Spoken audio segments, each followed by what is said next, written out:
शेखर सुमन के बेटे अध्ययन सुमन ने वीडियो जारी किया है जिसमें उन्होंने ड्रग्स होने की बात कही है। उन्होंने गुजारिश की है कि 2016 में एक इंटरव्यू में पूछे गए सवाल के जवाब में मुझे जो कुछ कहना था कह चुका हूं।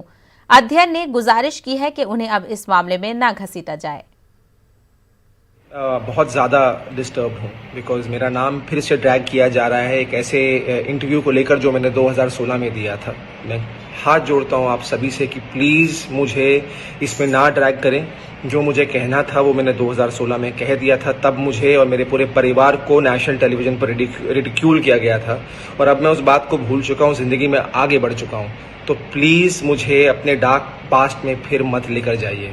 बहुत मुश्किलों से मैं गुजरा हूँ और आज आप लोगों ने मुझे आश्रम को लेकर, टिंका सिंह को लेकर, मेरे गाने को लेकर, सुशांत के ट्रिब्यूट को लेकर इतना सारा प्यार दिया है, इतनी पॉजिटिविटी दी है जिसको लेकर मैं आगे बढ़ना चाहता हूँ। अपने लाइफ में मेहनत करना चाहता हूँ, काम करना चाहता हूँ। एक 11-12 साल का स्ट्रगल रहा है और फाइनली ऑडियंस मेरे काम को इतना सराहा रही है, प्यार दे रही है, only because you guys have been so kind to me कि आप लोगों ने मुझे और एक अपॉर्चुनिटी दी है। So thank you.